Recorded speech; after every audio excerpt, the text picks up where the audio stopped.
as well as all your brothers and sisters. Do I understand that? Yes. 9 of your siblings have college degrees, is that so? Yes, that's correct. Uh-huh. So you were a little girl and you lived in a white neighborhood? Yes, we did. Suburban Denver? Yes. Black people never came to your house? No.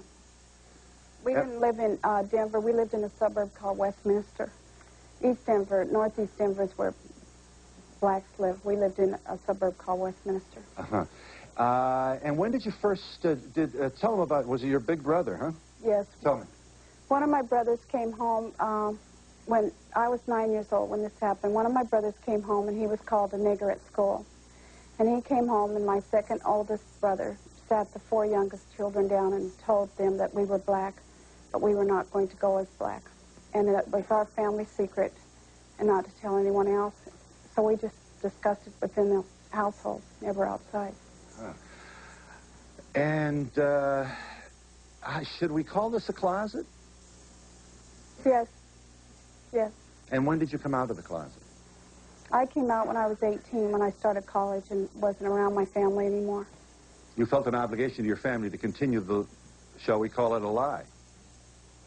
Well, I think at first we were taught to pass, and I also did feel an obligation. And also, when it first came out, I know when I was told, I just thought I was adopted. I didn't like it very much. I didn't like being black or being told that I was black. And then when you became 18, you said, why don't I like this? This is what racism is all about. Is that pretty much?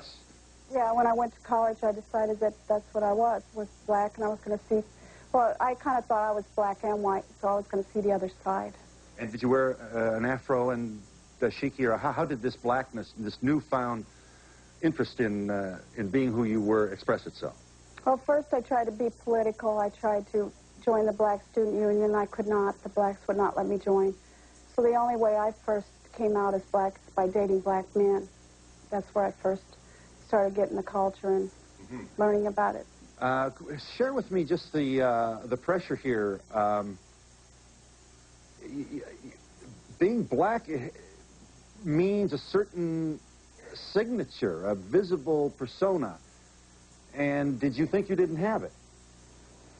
No, to us it wasn't like that. Passing isn't like that. Passing is when you're taught that if you expose a secret, you could end up dead.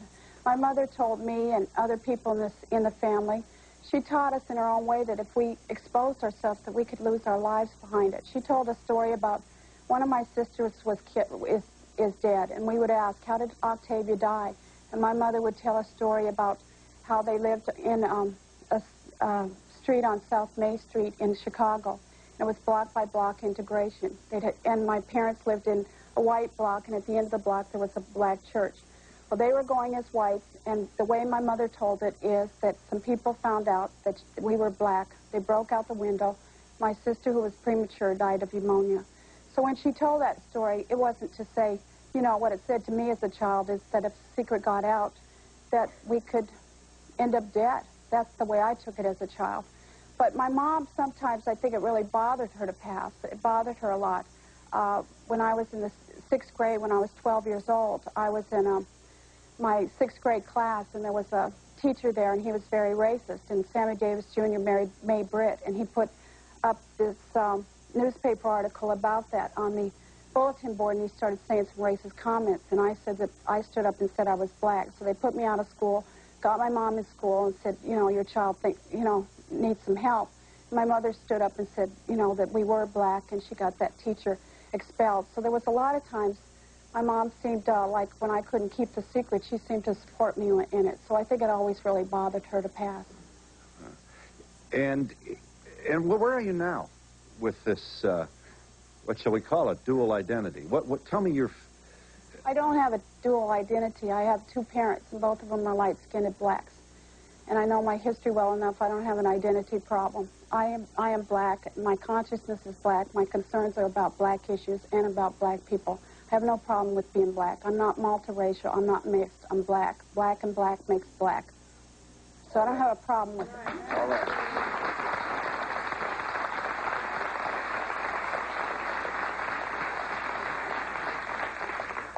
Kathleen Cross,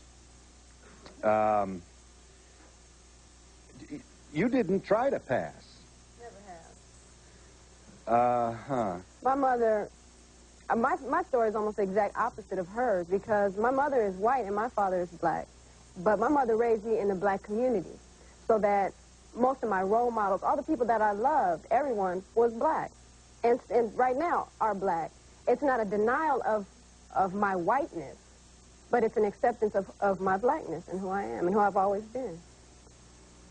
You say all your mannerisms and experiences are from the black experience. I won't say all because I don't think that's true. I think I have gotten a lot of my mannerisms come from my mother. I say things and I've had things pointed out to me like I say I'm going to do my laundry, and that's my mother, and that's not a black term to say I'm going to do my laundry. But a lot of who I am and most of my mannerisms and who I am, the music I listen to. And, you know, I talked about that in the article that I wrote, that I do not adopt white culture as my own. And a lot of white people, I'm sure there are people in the audience who think, white culture, what's that? But if you're black, you know there's a difference between black culture and white culture. And you've been, certainly you've had a front row seat to racism against black people. Oh, certainly. Not unlike a Jewish woman who marries an Irish guy and walks through life with an Irish last name and hears epithets at the bridge table where they're playing cards. That's right. I've had people tell me, and I had this woman tell me one time she dates black men, okay, and told me she would never date a white man and didn't really explain to me why, but she dates black men, and right now she's married and is raising an African-American child, or at least from my perspective, the child. She thinks the child is mixed, and that's a whole new race. But this woman told me she broke up with her last boyfriend because he was too black. And I said, well, what do you mean he's too black? She said, well, he's ignorant and doesn't want to do anything with himself. And I thought to myself, what is she doing here? If that was her perspective of black people, she would never have said that to me if she'd remembered that I was black. She said it to me because she thought I was white. Mary, was your mother ever expressing concern about your hair becoming kinky? Yes, my mother was in an orphanage, and her mother got pregnant by a black man in 1915 and gave her up. And so she was adopted by white families. And one family shaved off her hair and glued on a wig, so she never could grow hair up in the front. So she had a real phobia about our hair going back home, and so we straightened our hair, or in some cases kept it very short. Going back home? Yes. Your hair going back home... That's what she said. Is a euphemism for... That's her term. Using, becoming Negro-like. Right. What did she say? Mat it? Straighten it? What'd she say? She'd say, straighten it. Your hair is going back home. So we'd kind of have a straightening party. Everybody straighten their hair. Yeah. You understand your mom, don't you? I understand her very well. I do. Go with it, honey. It's tough enough. Get yourself in the white world. If you don't have to take this card, don't take it. My parents were realistic. There is racism. There was racism in 1990, whether people want to talk about it or not. My parents were realistic. It's easier in employment, in housing, in education to go as white. They wanted their kids to make it. They wanted their kids to survive. They wanted their kids to have an easier life. And I don't down my parents for that. What I down is this society still today is the way that it is, racist, and doesn't want to talk about it, and doesn't want to deal with it, and doesn't want to tell the truth. Has passed? My mother and dad passed sometimes when it's blacks. In Chicago 2 times they went as black, then they went to Harvey, Illinois, and they were white, and then they were black when they went back to Kansas, then they were white when they went to Denver. Well, that's a very informative answer, which I'm pleased to have on the record. You misunderstood my question, and it's the host's fault. Sorry. I meant dead as in past. Do your parents survive? She's deceased, yes. She is? And your father lives, does he not? Yes, he does. And is not altogether thrilled with your militant stand-up, I'm a black person? My dad is still white. My dad is white. That's what he says he is. He's white, along with most of my family, is white. I assume you're forgiving. I don't know if that's the word. Forgiving? I mean, do you understand this? Do you feel obliged to forgive him? I understand him, and I wish I could do my story. I wished I could change my birth certificate without it hitting national. I wished I could live my life without hurting my family, but that is not possible, and I'm not going to pass. I'm an adult. I have a right not to have to pass. I can't tell my story without involving them, and I'm sorry for that. I'm not out to hurt my family, but it's just the way it goes. You did change your birth certificate. Yes, I did. Big court brouhaha, wasn't it? No, it was not. My dad's birth certificate says black. Oh, so there was, but you did have to go to court. Yes. And presumably a lot of gray-haired white guys had to get in the chamber somewhere and decide whether or not you could change your... No, to be honest with you, I don't think they wanted to mess with the story. They passed it right away. My dad's birth certificate is black. There's no question I'm black. But yours said white, did it not? Yes. And you changed it to black. Yes. Rock Newman, you grew up being mistaken for white, Rock. It says here you guest with us again to speak to this very, very complicated issue. And one that you must feel that you get it from both sides here. You have a painful seat in the front row to America's racist drama. How do you feel about that metaphor? Painful seat is a good way to put it. The issue that has always bothered me, there's never been a lack of acceptance of me in my own community. Always been very much accepted from early on, and I think that had something to do with What kind of community was this? This is a black community. I grew up in a black community, had the support and the role models of a black community, and lived from the very beginning as a black man and always have and always will. But the pain that you talk about is the naked, raw racism that I've experienced from white folks who did not know that they was talking to a nigger when they was talking about another nigger. Time and time and time again. In every echelon. You've got to decide who you're going to blow the whistle on here. I don't mean to suggest that I understand this problem, but how do you give lessons to a white person in their 40s at a cocktail party? Do you know what I mean? How did you handle it when people were flat, naked, racist in your company? I have not said a word and let them continue to talk, and I've punched them in the face.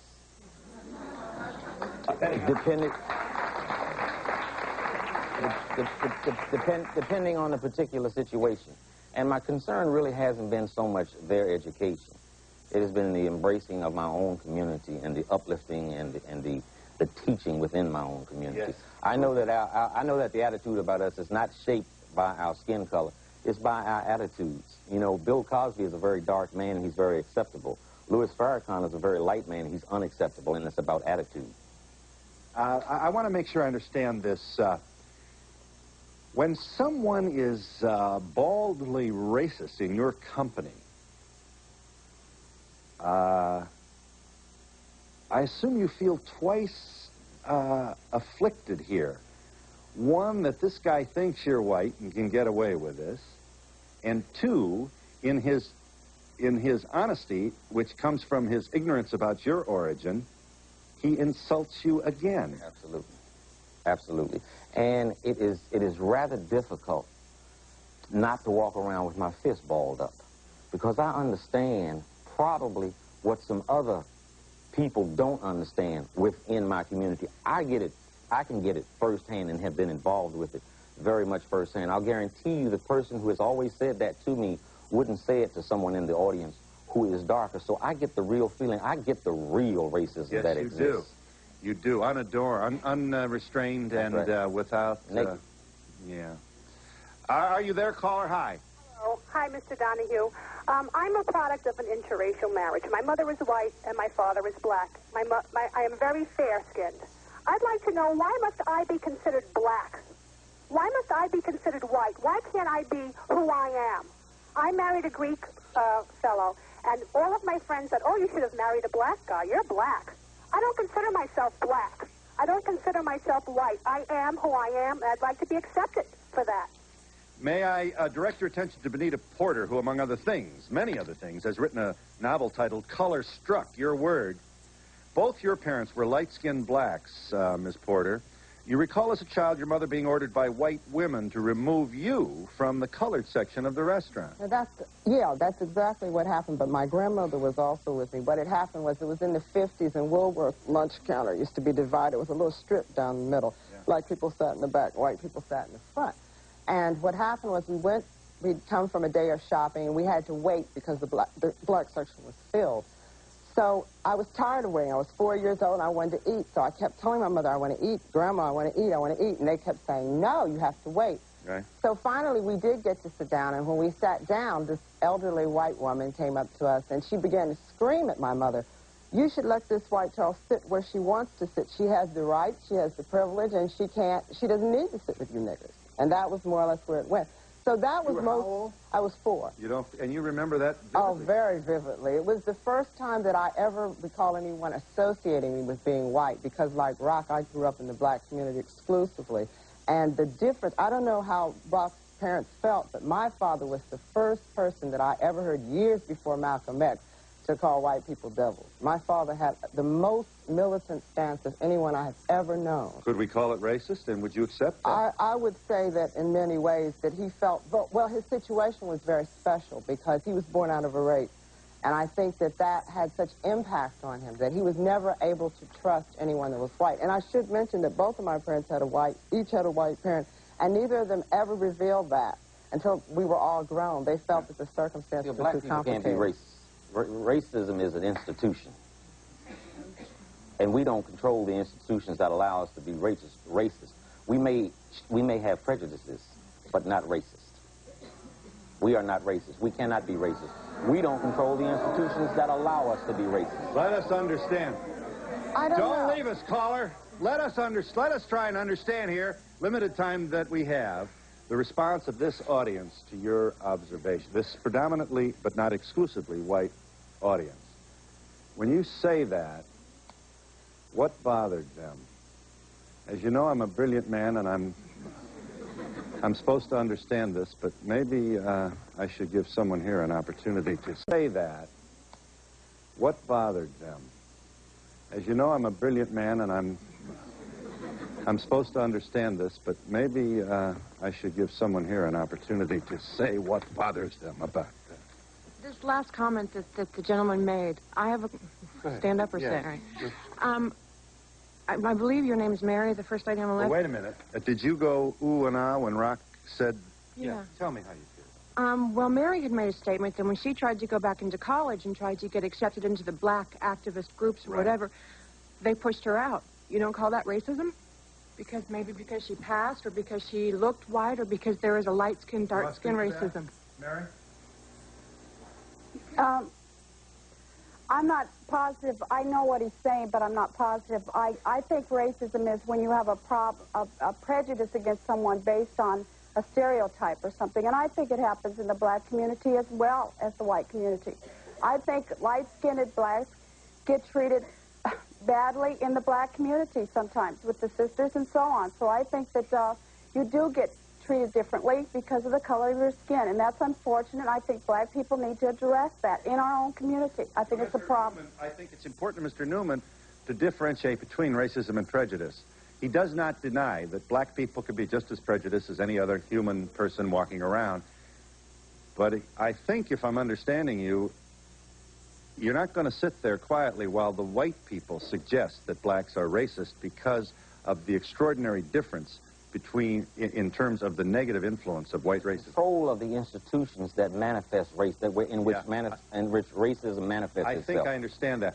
Would you kindly speak to this woman on the phone who says, "What is this about here? Why do I have to?" I think that she can make her own choice. It might be more difficult when you have a white or a black parent. I interviewed 2,000 people for my book because I was very interested in understanding how everyone felt. I also interviewed white people. I asked them, "How do you feel about me?" I think a lot of the times many people feel a need to identify. We live in a racist society. If it were an ideal world where nobody ever felt any kind of racial prejudice, then she'd be perfectly free to do or say whatever she felt like. But do I sense a sort of, there's a hostility, I think, in this caller's voice. Phil, Tell me. Yes, by all means. Okay, that is my experience. If anything, a lot of white people think, you look white. For all intents and purposes, you are white. Why not just be white? Why call yourself black? Why would you want to? Right, Yes, exactly. Given all the privileges that exist in this country in being white. And when this woman says, "Why do I have to call myself black?" she doesn't have to call herself black. That's not what this is about. It's about understanding. And, bottom line is, I believe in the oneness of humanity, as idealistic as that sounds. I hope you're right, yes. As idealistic as that sounds. However, when you raise a child, particularly a biracial child, if there is such a thing as a biracial child. When you're raising a child whose parents are black and white, and you raise them to believe in the oneness of humanity and everybody will accept you for who you are, you're setting that child up. Because when they get to the point where they recognize they're looked at as just another black person in America, they're going to get angry. They're going to be hurt. Yes. They're going to have to feel the pain of it. Yes, you're getting nods of affirmation from the rest of the panelists. Jolene Ivy, in advance of our break here, my apologies for taking so long to get to you here. You are often mistaken for white. You've just had your first child. You were raised by your father, who was black, and you were raised in a black community, so? And my stepmother as well is black. Huh. Well, let me be a wise guy here and presume to say what you must always hear. People are always saying, what are you? Well, usually people don't say, what are you? Black people might occasionally say, what are you? But then they say, if I have to ask, I know you're black. But white people never ask, what are you? They just assume I'm white, and they just treat me like I'm white, and then they say the things that Rock is talking about. Right. And you're here to announce your blackness. Do I have the language right? This is like walking on... I am black, yeah. As what? Why? Tell me what motivates your personal commitment to this in a public way. Well, I guess it just bothers me that white people feel that they can just come up to anyone, you know, who they think is sympathetic, and they seem to think that other white people are sympathetic, and I'm not talking about every white person in this room, although I'm probably talking about a good number of white people in this room, who will say bad things about black people to me and think that I'm just going to say, oh, yeah, that's cool, you know, and I don't let it go past. You call them. I call them every time. I feel like if they have to make me mad, I'm going to make them very uncomfortable. And it might not change what they say, but it's going to change how they behave. Also, she makes a good point about uncomfortable, because I sometimes think that that's exactly what a person like me represents. It makes you uncomfortable, because 99% of black people who look like me don't look this way because of a loving relationship between a black and a white person. Most of this sort of thing comes from slavery and down. My father was born 35 years after slavery, but he lived on a tenant farm where part of his mother's payment was sex on demand. From the owner of the farm, yes. Exactly. Yeah. And she birthed 3 of his children, and my father took the beatings for that white man from his stepfather, who could not protect his wife from this man. So your own research and your own heritage made you even more militant than quite obviously. Absolutely. Militant in the sense that I'm very proud of what I am. I mean, I have no real objection if a person wants to categorize themselves as mixed race, except that I don't see a need for it. I don't understand it. It seems to me that black people are tremendously divided as it is. And to make more categories, and to distinguish, and then also many people who have a white parent don't look white, not at all. You know, genetics are completely unpredictable. No one knows what will happen. And we'll be back in just a moment.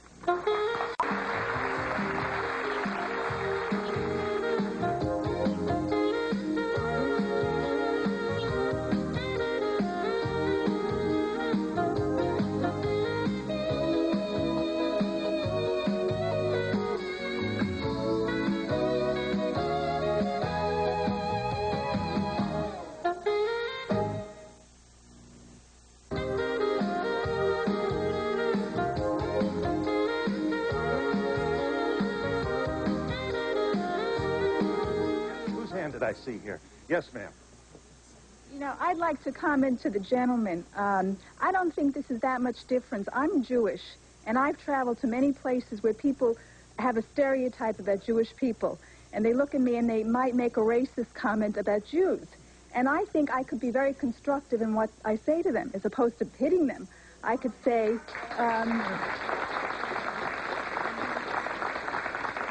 you know, I tell people I don't have horns and a tail, and I think you're wrong on your perception. So I think you have an opportunity to be very constructive.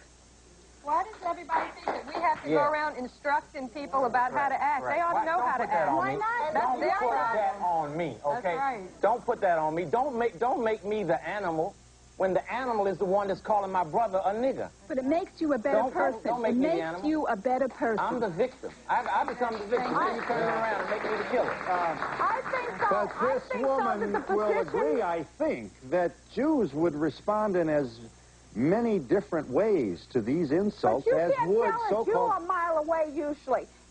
People are always trying to... Let me finish. People are always trying to, whenever you're on a show show or anything and you represent yourself as black, or when blacks are talking about racism or talking about an issue, people from different nationalities or foreigners, hey, I come to this country and I make it, why can't blacks do it and everything? They try to take away from the issue. Just like right now, we are here to instruct. We are here to do a constructive thing, just as human beings. But it is not all on us. Part of it is for white people to start facing their racism, and that racism exists in 1990.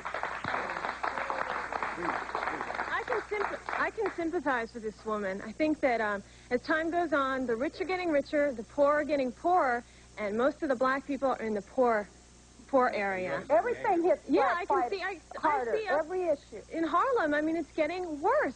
And the problem is that these people have to rely on public education, and education budgets are being cut here in New York City. How are we going to educate these people? What's being worse is oftentimes shaped by a racist media institution that I'm talking about, that we have no control over, that portrays blacks in 5 deadly ways that aren't necessarily true: more violent, less educated, less hardworking, less patriotic. All of those things are wrong. It's how we look at ourselves and how we are appraised. If we appraise ourselves through that magnifying glass, that media magnifying glass, we will continue to be in the underbelly. That's just not true. What you're talking about, how it's always getting worse everywhere, that's what's being presented to you, but not necessarily true. And unfortunately, most perceptions of black people in white America is what comes on the tube. It's what you see in the film.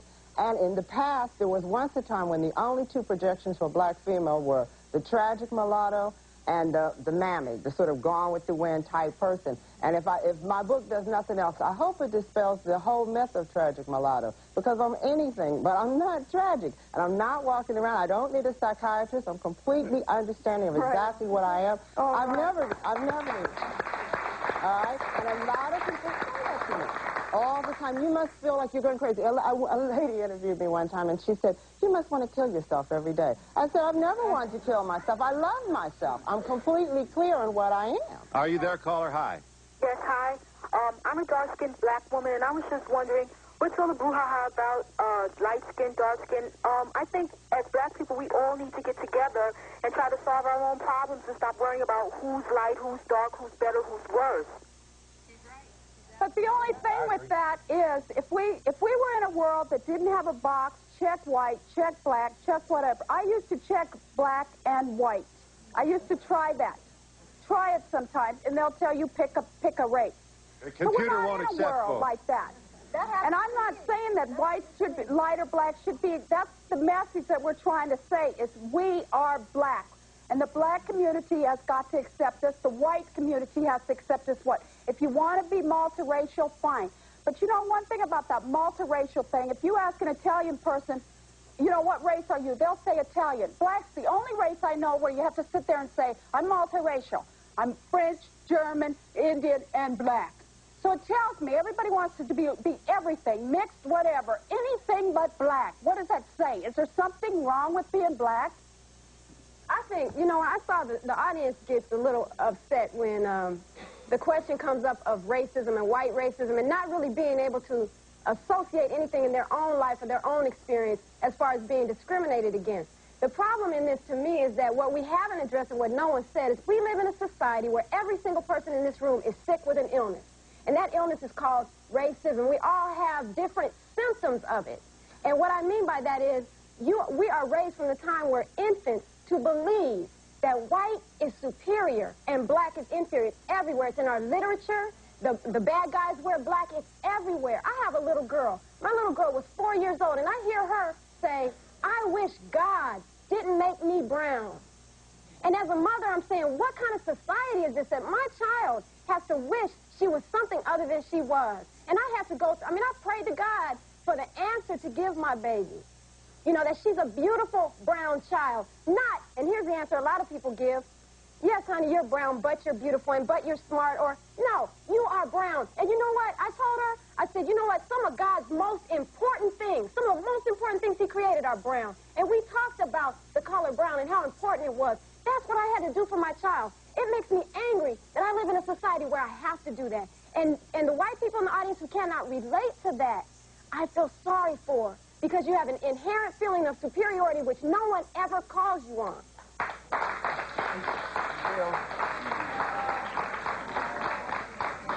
Bill, I think the white people in the audience share the heartfelt passion of your statement. Whatever appeared to be a negative response from the audience had to do with Rock's observation about seeming to absolve blacks of racism. That made them upset, and I think that's different. I'm not citing in that one, but that's different than what you say.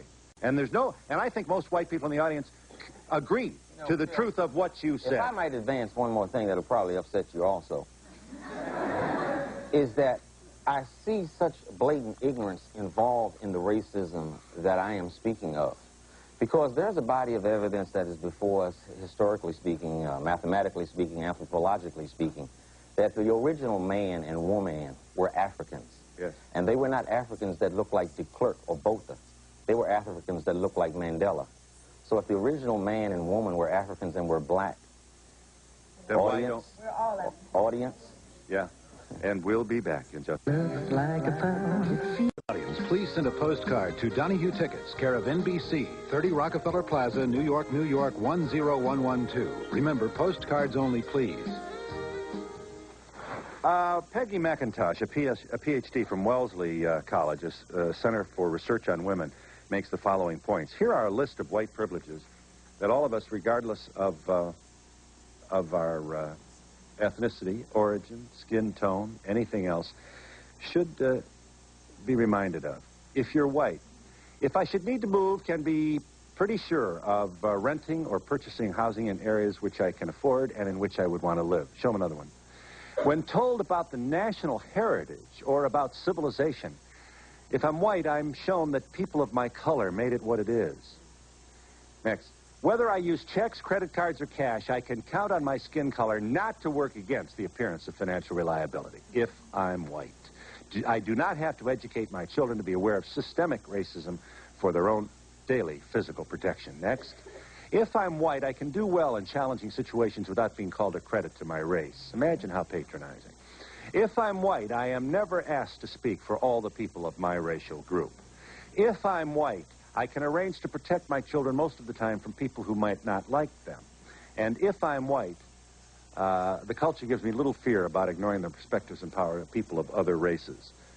Want to do that? And I don't have to worry about racism without being seen as self-interested or self-seeking. How revealing that is. Yes?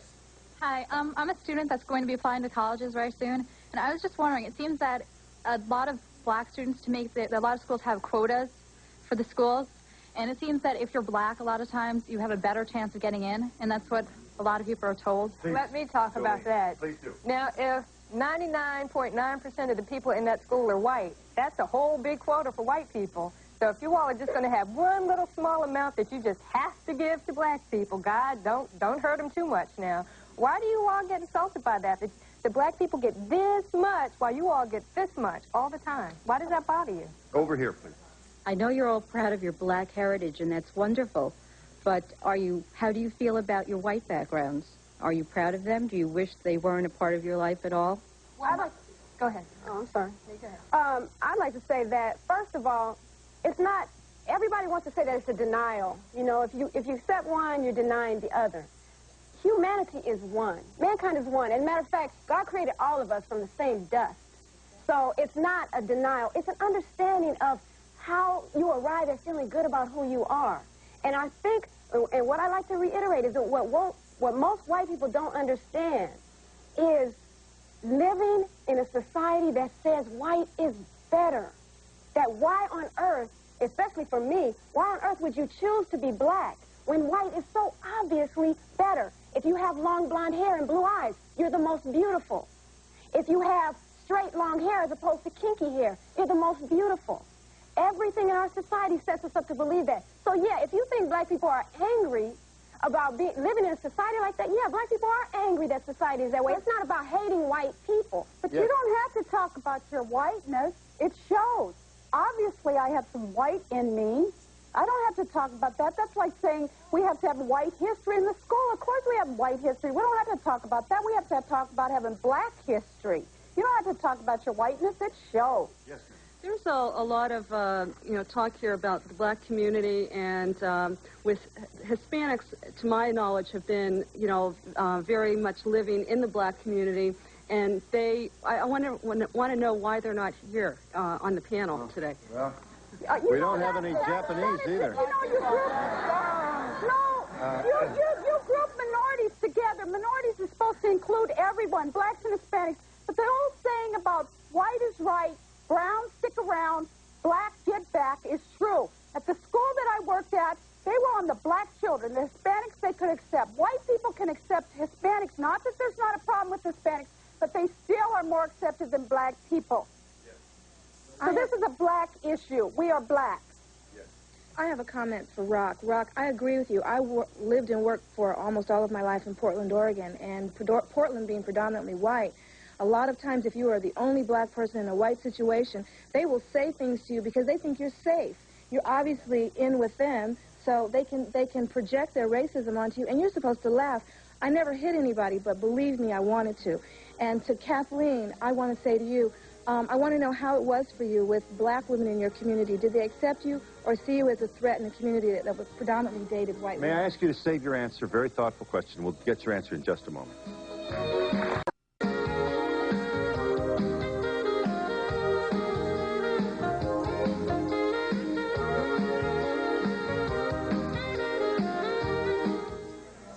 Benita Walker's book is titled Color Struck. Looky here.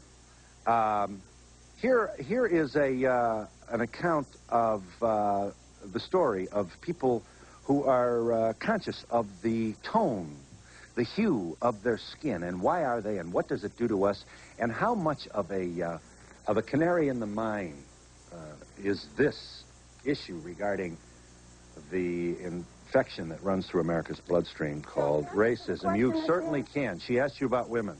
Okay. I like to say that for me, I went to dinner one night with my husband on our 8th wedding anniversary with my 3 beautiful children.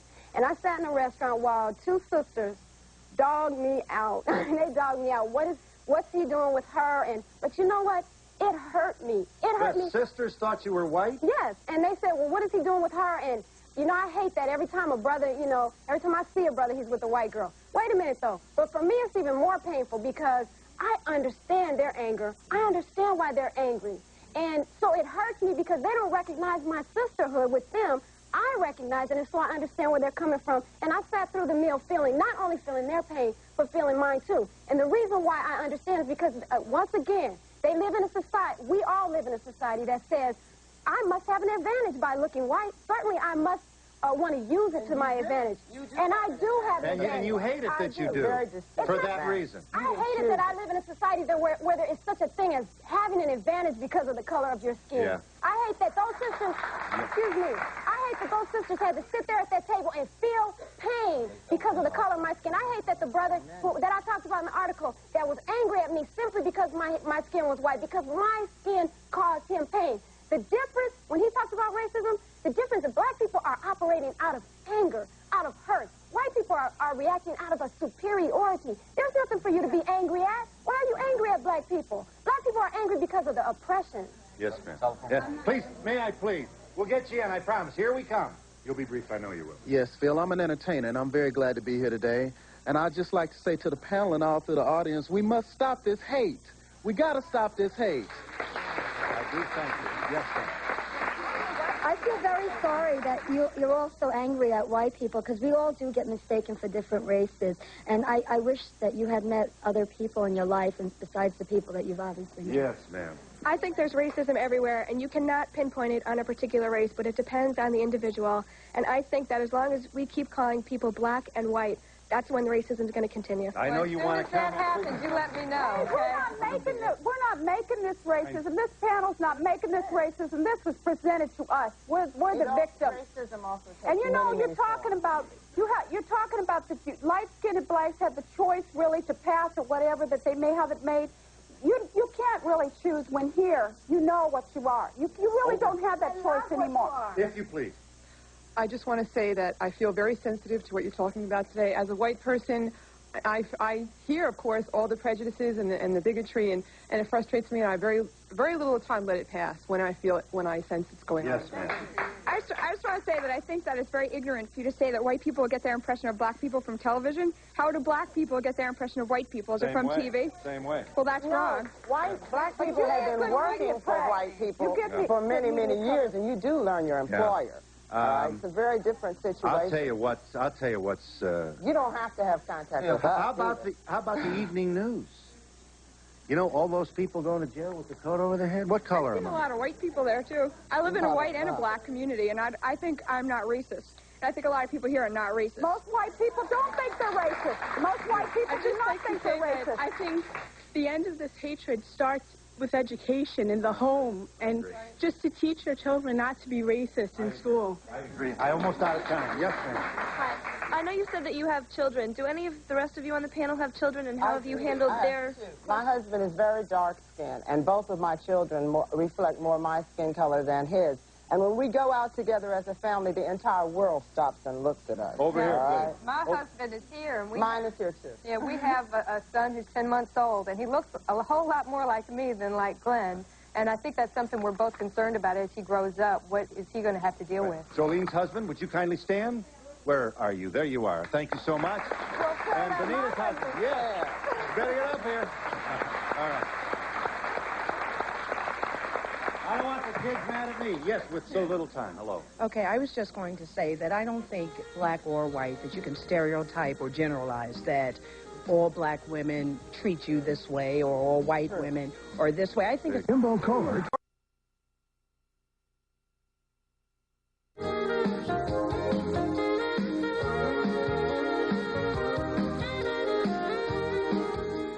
Color Struck may not appear in your basic Main Street bookstore, at least not immediately, and it is available at Post Office Box 95, Bronx, New York. The zip is 10462. Here is a very, very well-researched, thoughtful account of the issue about which we speak today. These are the people who have to sit there and see very close up. Let me just get back here. Yes.